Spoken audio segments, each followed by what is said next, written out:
Hello అందరికీ welcome back to Anu K R vlogs. నేను మీ అనురాధ. ఈరోజు మన ఛానల్లో రెసిపీ వచ్చేసి స్నాక్ రెసిపీని చూపించబోతున్నాను. చాలా చాలా టేస్టీగా ఉంటుంది. పిల్లలు స్కూల్ నుండి వచ్చే వరకు ఈ విధంగా స్నాక్స్ చేసి పెడితే ఒకటికి 4 లాగించేస్తారు కడుపు నిండా. చూస్తుంటేనే యమ్మీగా కనిపిస్తున్నాయి కదా.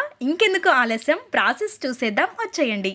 ముందుగా ఒక మిక్సింగ్ బౌల్ తీసుకొని ఇందులోకి 1 కప్పు వరకు గోధుమ పిండిని తీసుకుంటున్నాను. ఇది ప్యాకెట్ పిండియే.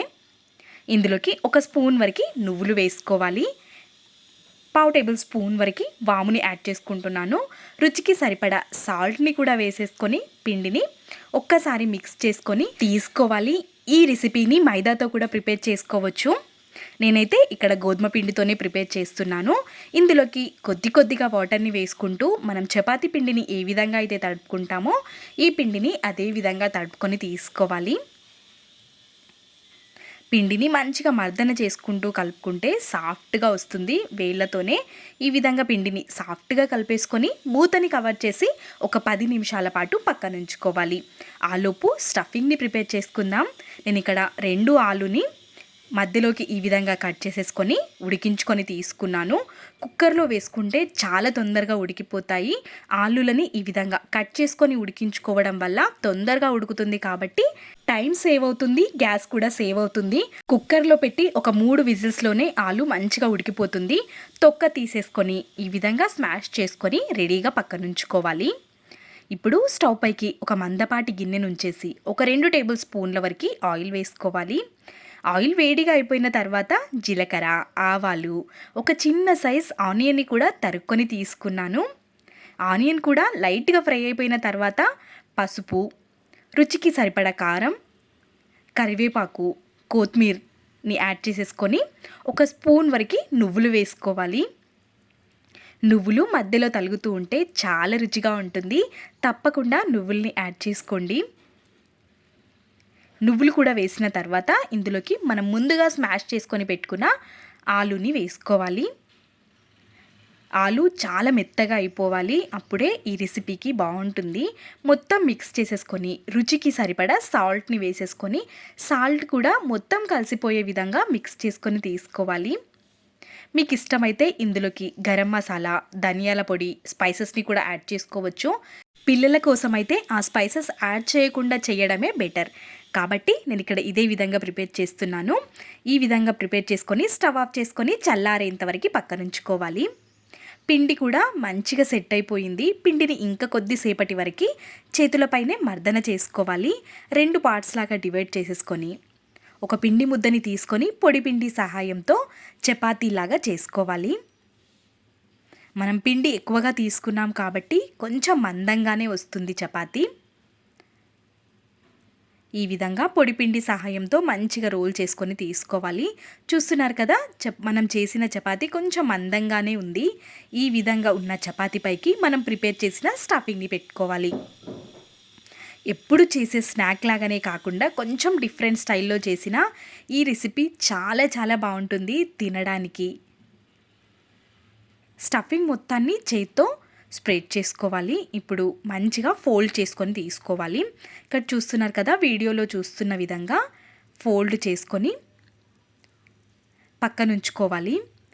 ఇంకొక పిండి ముద్దని కూడా తీసేసుకొని ఇదే విధంగా ప్రిపేర్ చేసుకోవాలి. చపాతీ పైకి కొంచెం స్టఫింగ్ ఎక్కువగానే పెట్టుకోవాలి. మనం తీసుకున్న పిండికి స్టఫింగ్కి కరెక్ట్గా సరిపోయింది. ఇక్కడ మంచిగా దీన్ని కూడా ఫోల్డ్ చేసేసుకొని చిల్లులున్న గిన్నెని తీసుకుంటున్నాను నేను. మీ దగ్గర చిల్లులున్న గిన్నె లేకపోతే నార్మల్ ప్లేట్కి కూడా ఆయిల్ అప్లై చేసేసుకొని ఈ విధంగా వీటిని రెండింటిని పెట్టుకోవాలి. నేను ప్రిపేర్ చేసినవి కొంచెం పెద్దగా ఉన్నాయి కాబట్టి ఈ విధంగా ఫోల్డ్ చేసుకొని పెట్టుకుంటున్నాను. స్టవ్ పైకి ఒక గిన్నెలో కొంచెం వాటర్ వేసి వీటిని కూడా పెట్టేసుకొని మూతని కవర్ చేసి ఒక 5 నిమిషాలు మీడియం ఫ్లేమ్లో ఉడికించుకొని తీసుకోవాలి. అవి ఉడికేలోపు ఇక్కడ నేను ఒక గిన్నెలోకి ఒక 2 టేబుల్ స్పూన్ల వరకు కార్న్ఫ్లోర్ కానీ మైదాని కానీ తీసుకోవాలి. కొంచెం కొత్తిమీర తరుగుని కూడా వేసేసుకొని 1/2 టేబుల్ స్పూన్ వరకు సాల్ట్ని కూడా వేసుకొని మొత్తం మిక్స్ చేసుకోవాలి. లిక్విడ్ కన్సిస్టెన్సీలో ఉండాలి. ఈ లిక్విడ్ అనేది కొంచెం లూజ్గానే ఉండాలి. కొద్దిగా వాటర్ని వేసుకుంటూ చూస్తున్నారు కదా, ఈ లిక్విడ్ అనేది ఈ కన్సిస్టెన్సీలో ఉంటే సరిపోతుంది. ఇక్కడ ఇవి కూడా మంచిగా ఉడికిపోయాయి. 5 మినిట్స్ తర్వాత మూతని ఓపెన్ చేసి ఒక్కసారి చెక్ చేసుకొని మళ్ళీ మూతని కవర్ చేసి చల్లారేంత వరకు పక్కన ఉంచుకోవాలి. చల్లారిన తర్వాత చాపింగ్ బోర్డ్ పైకి తీసేసుకొని మనకి కావాల్సిన విధంగా కట్ చేసుకొని తీసుకోవాలి. ఉడికించుకొని తీసుకుంటాం కాబట్టి ఇదే విధంగా కూడా తినేయొచ్చు. టేస్టీగా కావాలి అనుకుంటే డీప్ ఫ్రై చేసుకొని తీసుకుంటే సరిపోతుంది. మీ దగ్గర ఎయిర్ ఫ్రైయర్ ఉంటే అందులో కూడా ఫ్రై చేసుకొని తీసుకోవచ్చు ఆయిల్ లేకుండా. టేస్టీగా చాలా బాగుంటాయి. కొంచెం కొత్త పద్ధతిలో ఈ విధంగా స్నాక్ని కనుక ప్రిపేర్ చేసి పెడితే పిల్లలు ఇష్టంగా తింటారు. ఇక్కడ నేను ఆయిల్ రెడీగా పెట్టుకున్నాను. మనం ముందుగా ప్రిపేర్ చేసుకున్న లిక్విడ్ ఉంది కదా, అందులోకి ఈ పీసెస్ని డిప్ చేసుకుంటూ ఆయిల్లో ఫ్రై చేసుకోవాలి.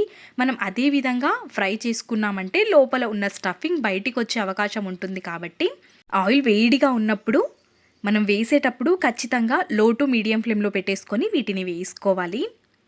అన్నింటినీ వేసేసుకొని మంచిగా ఫ్రై చేసుకొని తీసుకున్నామంటే సరిపోతుంది. ఆలోపు నా ఛానల్ని ఇంకా ఎవరైనా సబ్స్క్రైబ్ చేసుకొని వాళ్ళు ఉంటే ప్లీజ్ నా ఛానల్ని సబ్స్క్రైబ్ చేసుకోండి.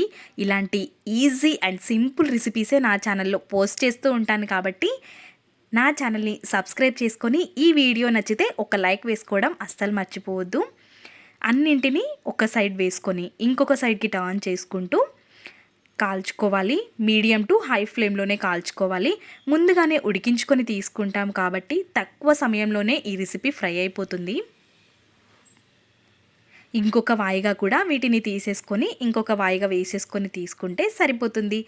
టమాటో కెచప్తో సర్వ్ చేసుకుంటే రుచి మాత్రం చాలా చాలా బాగుంటుంది. నాకైతే ఈ రెసిపీ చాలా బాగా నచ్చింది. మా పాప కూడా చాలా ఇష్టంగా తినేసింది ఈ రెసిపీని. చూస్తుంటేనే అర్థమవుతుంది కదా ఎంత ఎమ్మిగా కనిపిస్తున్నాయో. తప్పకుండా ట్రై చేయండి. ఇలాంటి రెసిపీస్ కోసం నా ఛానల్ని సబ్స్క్రైబ్ చేసుకొని సబ్స్క్రైబ్ పక్కన ఉన్న గంట సింబల్ని క్లిక్ చేయండి. నా రెసిపీస్ ముందుగా మీకే వస్తాయి. Thanks for watching. ఇలాంటి వీడియోస్ కోసం చూస్తూనే ఉండండి అను కేఆర్ వ్లాగ్స్.